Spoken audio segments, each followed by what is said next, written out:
चलते हमने भोजपुरी इंडस्ट्री में एंकर के भी सम्मान मिले के चाहिए। और चाहे हमने के देख ली हर जगह सोशल मीडिया पर भी हमने के फॉलोअर कम बढ़े, हमने के आदमी मेहनत नहीं कर पाते। इस चलते कि हमने के कोई महत्व नहीं की। जब तक हम जितना भी भोजपुरी के जितना भी चैनल भाव पे हर घर हर गंगे या फिर सावन के या फिर दुर्गा पूजा में जहाँ भी कार्यक्रम में होला, चाहे सूर्य संग्राम में होला, उनमें सारा गायके लोग बोलेला, गायक के लोग जाला। तो फिर जब सब काम गायक कर दिए तो गायक लिखिए लेस, गायक बजाइए लेस, गायक साउंडो खरीद के ला देस, गायक टेंटो ला देस, गायक फिल्मों अवार्ड करा देस, गायक सब कुछ गायक कर देस। एंकर के क्या काम बा? हमनी के एक एंकर बानी कर, हमनी के हर मंच की भूमिका जानी न का, कौना गायक कितना मंच पे गाना हिट भइल बा हमनी के मंच पे बताई न का।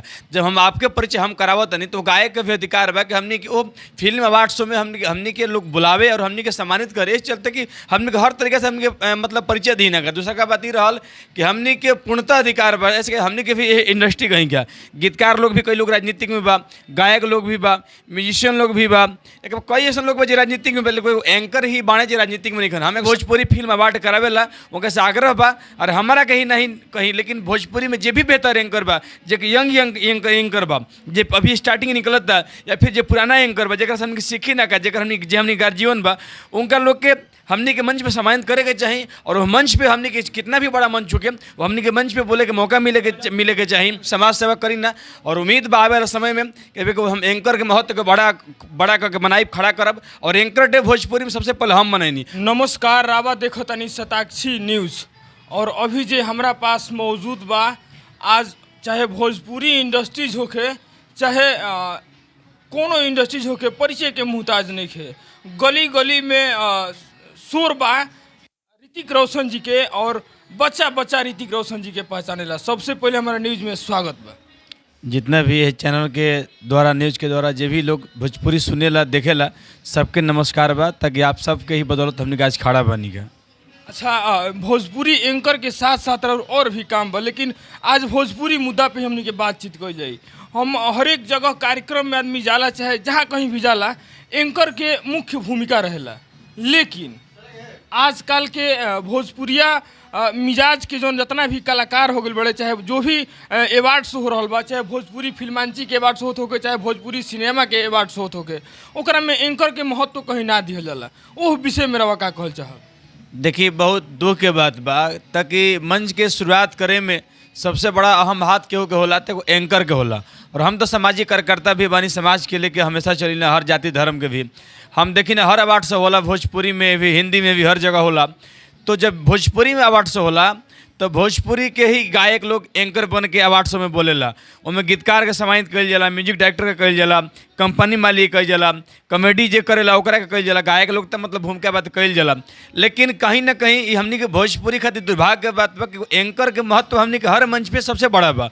चाहे आज का शायरी के दौर देख ली, और सबसे बड़ा ये चीज़ बा कि कलाकार लोग अश्लील गा के भी हिट बाणे, लेकिन हमने के हर मंच पे पहले जाके हमने के माई की याद करी न का, और बहन की याद करी न का। और एक एंकर का मतलब ये होला कि हमने के समाज में जो वर्तमान घटना घटता उस चीज़ के लेकर हमने के लोग के बीच में बोली न का, तो लोग एकदम सम्मानपूर्वक हमने के सम्मान करके ताली बजावेला। और सबसे बड़ा बात है हमने पेमेंट भी कम बा। रात भर जाके हमने के कार्यक्रम करे के बाटे, लेकिन कितना भी 10 साल तक एंकरिंग करी, 15 साल तक एंकरिंग करी, और कोनो महत्व नहीं है। तो कहीं ना कहीं भोजपुरी के जो भी कलाकार बा, चाहे जो उच्च वर्ग के लोग बा, जो भोजपुरी में जो भोजपुरी के थोड़ा बहुत हमने गार्जीवन बा, उनका लोग इस चीज़ पे विचार करे के चाहिए। और हर एंकर के मिल के एक मंच बनावे के चाहिए, और मंच पे आवे के चाहिए, ताकि भोजपुरी में एंकर के महत्व बहुत बड़ा बा। और अभी तो कोरोना काल के बाद से सबसे बड़ा एगो चीज़ खुशी के बात बा कि पहले एंकर कलाकार के पीछे पीछे घूम के हमने के एंकरिंग करत नहीं गया, पेमेंट के कोई वैल्यू ना रहे। लेकिन अब माई की कृपा से और जनता के मतलब आशीर्वाद से और कलाकार के सहयोग से भी, जो भी गायक बा, म्यूजिशियन बा, सबके सहयोग से अब हमने के सारा कार्यक्रम का ऑर्गेनाइज कर लगनी के एंकर लोग। तो कहीं ना कहीं हमने के भोजपुरी इंडस्ट्री में हमने के अधिकार बा, और हमने के अधिकार उस सम्मान मिले के चाहिए। जब भी भोजपुरी फिल्म अवार्ड करावेला उनके से आग्रह बा। और हमारा कहीं नहीं कहीं, लेकिन भोजपुरी में जो भी बेहतर एंकर बा, जो यंग एंकर बा, जो अभी स्टार्टिंग निकलत था, या फिर जो पुराना एंकर बा, जरा हमने सीखी ना का, जरा हमने गार्जियन बा, बा उनका लोग के हमनी के मंच पे सम्मानित करे के चाहिए और वो मंच पे हमनी के कितना भी बड़ा मंच चुके वो हमनी के मंच पे बोले के मौका मिले के चाहिए। काहे से कि भोजपुरी इंडस्ट्री होके 68 लाख 10 लाख की भीड़ में भी उनके संचालन करी न का जब फिल्म अवार्ड शो होला तो 50,000 10,000 लोग जाले तो वो मंच पे हमने कहने के बोल सकते। तो हर जीवन के हर गायक लोग के हर लोग के मिल के हमने के एंकर लोग के मिल के भी गीतकार लोग के मिल के ई दर्द और कहे करत बा कि दर्द रवा दिल में बा, ई दर्द दिल में बा कि हमनी के अधिकार जोन बा तो धीरे धीरे देखिए पब्लिक जनता भगवान होले, भगवान रोबो खातिर जनता बड़े, भगवान वो कलाकार खातिर भी बड़े, लेकिन वो कलाकार लो रौरा सब के अधिकार छीने के प्रयास कर रहा बलो। एक तरह से देखल जाओ तो ओकर माने अधिकार छीने के प्रयास कर रहा बलो। अगर कहीं मंच पे अगर मंच संचालित कर रखे तो वो घड़ी कलाकार लोग जे बड़ा बड़ा सिंगर बा उ लोग उस समय ना बोल पाइलो। ओ समय या ऋतिक रोशन खोजई है ना तो ऋतिक रोशन के गुरु खोजई है ना तो ऋतिक रोशन लेखा और बहुत सारा कलाकार बड़े एंकर बड़े उ लोग खोजाइलो। तो उजवा सम्मान देला के जोन उजा जोन लोग सम्मान दे रहल बा ओ सम्मान से रवा संतुष्ट नहीं की जोन सम्मान लोग के जोन मिल रहल बा वो लोग के ओ सरा और बड़ा अवधा बा ये सोच बा का नाम ही बा कि देखिए हमनी के एक एंकर बानी कर हमनी के हर मंच की भूमिका जानी न का कौना गायक कितना मंच पे गाना हिट भइल बा हमनी के मंच पे बताई न का जब हम आपके परिचय हम करावत नहीं तो गायक के भी अधिकार बा कि हमनी के वो फिल्म अवार्ड शो में हमनी के लोग बुलावे और हमनी के सम्मानित करे। इस चलते कि हमनी के हर तरीके से हमनी के मतलब परिचय दी न का। दूसरा का बात ये रहल कि हमनी के पूर्णतः अधिकार बा ऐसे हमनी के भी इंडस्ट्री कहीं क्या गीतकार लोग भी कई लोग राजनीतिक में बा, गायक लोग भी बा, म्यूजिशियन लोग भी बा, एक कई ऐसे लोग बा जो राजनीतिक में बा कोई एंकर ही बाणे जे राजनीतिक में नहीं करना। हमें समाज सेवा करी ना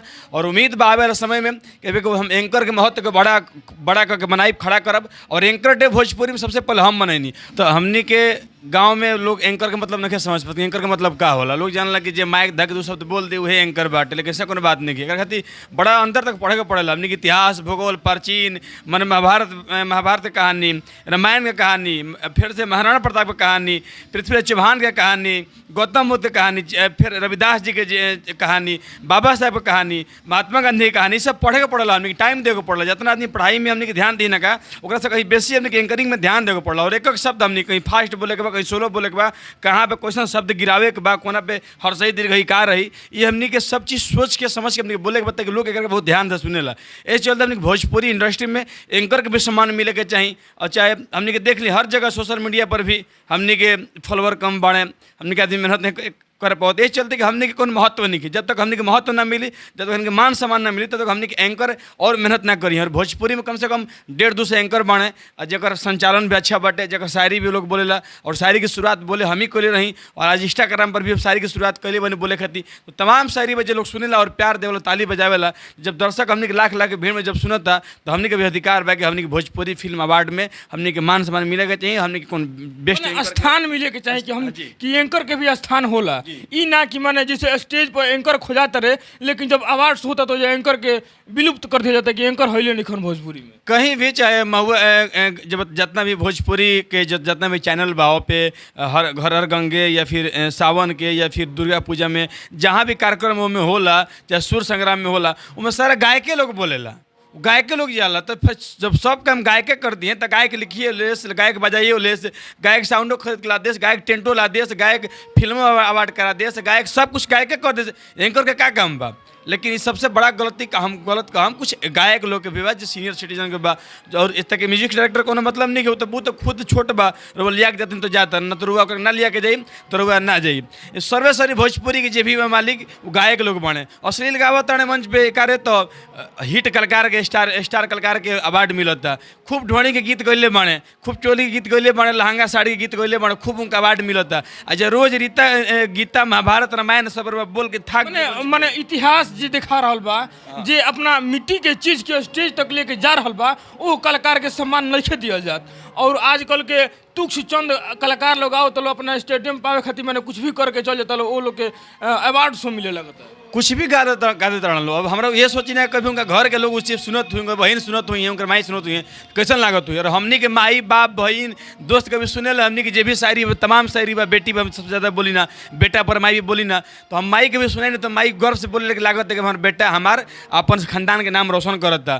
तो ये चीज़ के नचनिए जो दिन भर नाचता, हर तरह गीत गावत, अवार्ड मिलता। हमनी के नचनिए बिजनेस से दूर रहने का हमने कोनो मतलब नहीं कि पब्लिक के डिमांड होला तो आदमी डांसर के मॉडल्स के धऽ के दूगो शायरी भी बोल देला, लेकिन फिर भी हमने के अगर डांसर नहीं रही तो हमने कोनो मतलब नहीं के, लेकिन गायक लोग जमाए खुद डांसर के जरूरत बा, मॉडल की जरूरत बा, और वह मॉडल्स लोग हीरोइन बन जाता, उनका से ज़्यादा बड़ा अस्तित्व हमने के बा, मान सम्मान बा, रिस्पेक्ट बा हमने के, और कहीं मोह छोड़ के चल सकता नहीं क्या। फिर भी हमने के कहीं भी फिल्म अवार्ड में हमने कहीं स्थान नहीं के, भोजपुरी में कहीं मतलब स्थान नहीं के, कोनो कलाकार के हमने के फोन करीगा, चाहे एंकर के घरे कोनो बहन की शादी हो जाए, एंकर के कोनो भाई के शादी हो जाए, एंकर के शादी हो जाए, वो तमाम स्टार जो एंकरिंग कैले बा, लेकिन ओकरा घर में बोले क्यों ना जी, वही टाइप कलाकार जाइए एगो दूगो नॉर्मल में हिट बा और बाकी जी मीडियम में बा। लेकिन वह जब स्टार कलाकार के घर प्रोग्राम होला, कोनो स्टार म्यूजिशियन के घर प्रोग्राम होला, कोनो स्टार गीतकार के घर प्रोग्राम होला, तो तमाम वो मतलब कलाकार लोग जाले जे ओकरा गीत लिखे देले बा, जे ओकरा म्यूजिक डायरेक्टर कैले बा, हमनी के मंच पे संचालन ना करी ना काम, हमनी घरे आवे के अधिकार नहीं के, हमनी के पेमेंट भी कम बा, फिर भी हमनी के मान सम्मान में कोनो से कमी ना हुई। ये चीज़ हर कलाकार के गौर करे के चाहिए, जब हमनी के हर मंच पर के परिचय प्राप्त कराओ देंगे, हमनी के परिचय देते नहीं का, रौरा भी हमनी के घरे आई मान सम्मान दी, हमनी शादी ब्याह में आई, हमारा घरे आई, जब भी एंकर के घर जाई मान सम्मान दी, भोजपुरी फिल्म अवार्ड होता उसमें हमनी के स्थान दिलवाई, अरे हमारा के ना 100 को बन मत एक के दिवाई, 2 के दिवाई, और कहे करते कि अधिकार के जरूरत हमरा नहीं है, लेकिन जे ओह योग्य बा ओह आदमी के उस जगह पे बुलावल जाए। बिल्कुल हमारा अंदर कोनो लालची नहीं है, और हम तो बहुत नया नया काम कर इंडस्ट्री खातिर हम 1 जून के एंकर डे मनाई ना। एगो चीज बा रवा कनी कि हम बहुत कम दिन से काम करते नहीं, लेकिन हमरा नज़र में भोजपुरी के रवा बहुत नज़दीक से देखले बनी, और बहुत दिन से हम बहुत छोट रही, आज तो आज भी रवा से हम छोट बनी और बहुत छोट रही, तब से और हम एंकरी के फैन है। हम चाहब कि एक बार माई खातिर जौन रवा शायरी बोलेली उ शायरी हमरा दर्शक के रवा सुनैती। और माई खातिर तो बोले कि हमारा अंदर हिम्मत नहीं कि माई तो हमनी के पैदा ही कैले बड़ी, लेकिन फिर भी वो माँ खातिर माँ तो गर्मी माँ तो ठंडक, माँ हरदम तेरा सत्कार करूँ, माँ को देखूँ माँ को जानूँ, माँ को हरदम याद करूँ, माँ के आंचल से बढ़कर प्रहरी कोई होता है, गोद में माँ दुनिया का हर सुख मानो पा जाता है, माँ के स्तन के दूध की किलकारी जब हम करते हैं, देव अमृत को भूलकर हम उस अमृत का दम भरते हैं, माँ तेरे चरणों में ही शिव राम कृष्ण भगवान पले, तेरे आशीष के फल को पाकर कायर भी बलवान बने, तू लक्ष्मी तू सरस्वती तू यमुना सी पावनी संगम माँ, पंच तत्व के रसामित्र से तूने मेरा निर्माण किया, बुद्धि विवेक और ज्ञान को देकर मुझको तूने मान दिया, उससे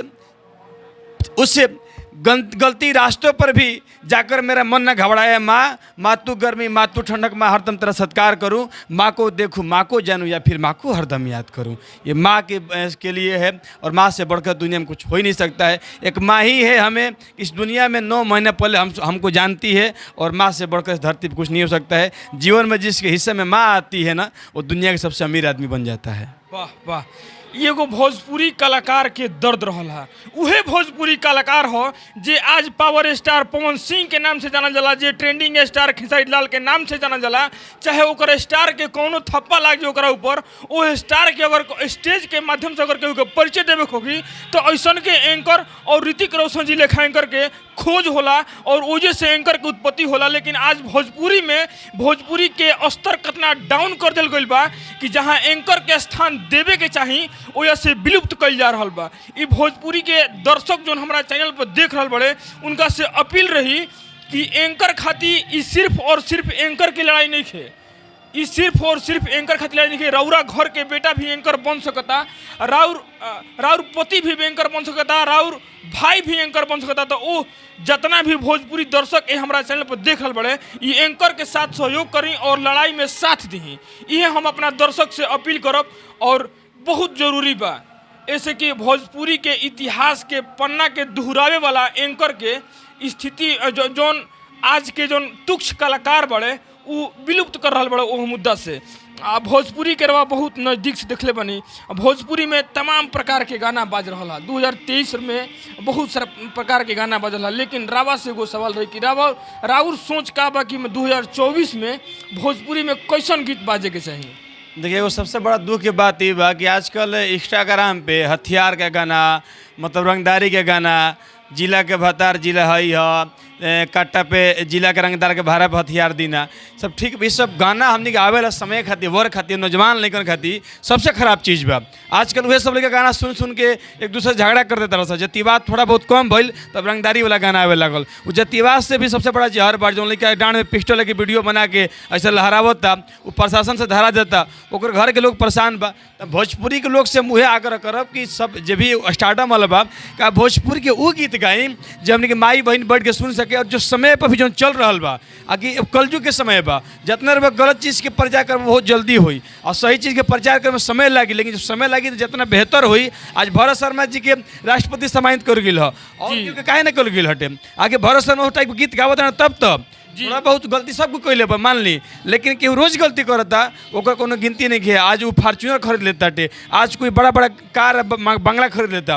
अगर गलत तरीके से धन कमाए के हुई तो ऋतिक रोशन ऐसा धन के लाते से मरी हैं और स्वाभिमान के साथ अगर इंसानियत के नाते धन कमाए के हुई अगर एगो मजदूरी करके भी वो मजदूरी की या फिर वो धन के हम दिल से लगा के भोजपुरी इंडस्ट्री के आगे बढ़ावे खातिर कोशिश करब। और हर नया कलाकार जरा पास पैसा नहीं खे वो हमारे पास आवे हम सपोर्ट करब चाहे कोनो जाति धर्म के हो कोनो क्षेत्र के होके हम ओकरा ले जाके मंच पे गवाई और हम ओकरा आगे बढ़ाई। बस इंसानियत होके चाहिए कि जब हमारे साथे रहे तो अच्छा से रहे और अच्छा गीत गावे चाहे भोजपुरी में माई बहन हमार माई बहन बैठ के सुन सकत ताड़ी।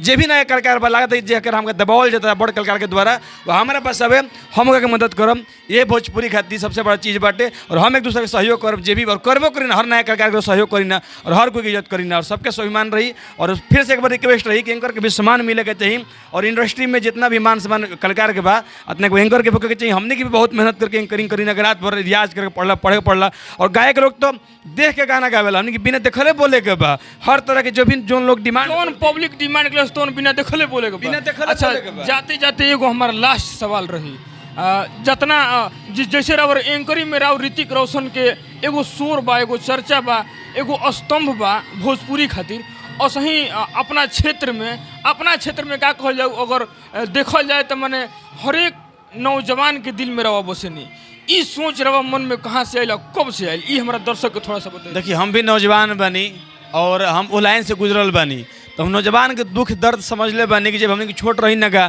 तो ना प्रशासन इज्जत करे ना हमने की विधायक के लोग इज्जत करस ना प्रमुख लोग इज्जत करस और लड़का लाइन में खड़ा रहत रह ना कॉलेज में हमने कोनो वैल्यू मिले ना कॉलेज में टाइम से कोनो काम हो पावत रहे तो बड़ा दुख झेलके पड़त रहे। गरीब घर के जो लड़का बाने उनका के पैसा के लुटल जात रहे जाती है वैसे आए ब्लॉक में लागत रहे वो में पैसा दे के लड़का काम करावत हम। लेकिन जब से हम राजनीतिक क्षेत्र में भी अनी लोग के सेवा करी चाहे कोरोना काल हो चाहे ब्लड की जरूरत पड़े हम हमेशा सेवा करी ना।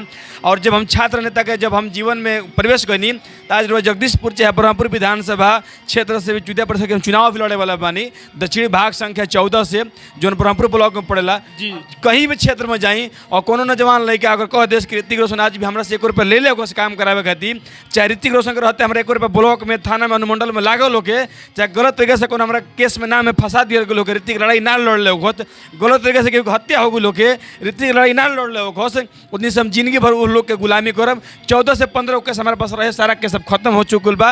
अब एगो किसी केस बा वो 8-10 दिन में खत्म हो जी सारा केस हमारे जनता के लड़ाई खातिर लड़ले बनी। कहे करत बा कि जेकर जितने नाम भइल बा वो उतने बदनाम भइल बा तो राउर नाम के साथ साथ माने राउर दुश्मन भी बढ़े जे कि केस कैले बहुत देखिए साथे रहे वाला भी लोग बहुत सारा गद्दारी कैले बा हमारा जोरे जगह का आपन मन्नी कैसे कहला कि जगह आपन मन्नी आपन ना भइल आन कोई की गैर समझनी हमारा आपन हो गइल तो दोस्त ही दुश्मन बा और दुश्मन ही दोस्त बा समझी। तो आज के जमाना में लोग के पकड़ ना पाए में के आपन हटे जगह हम बहुत मन्नी रूम पे बैठाना उठाना सुताना रहना हर जगह जाके मान सम्मान दिलवाना हर जगह इज्जत दिलवाना वह जाके हमारे 2-4 को जो अंत के बात बस समाज में उछाल के हमारा नीचे गिराना लेकिन जाके रखे सही मार सके ना कोई जगह राम न बिगड़ी अगर आदमी का बिगाड़ी तो राम से बढ़कर और इंसानियत से बढ़ के ना धर्म बा ना मजहब बा। अगर हम लोग के मंदिर में ना जाके मस्जिद में ना जाके गुरुद्वारा चर्च में ना जाके अगर हम लोग के रोज जाके सेवा करी मदद करी तो भगवान के आशीर्वाद वो लोग से ज़्यादा मिली जो ना लोग मंदिर में जाके जितना पूजा कैले के बाद आशीर्वाद नहीं मिलेला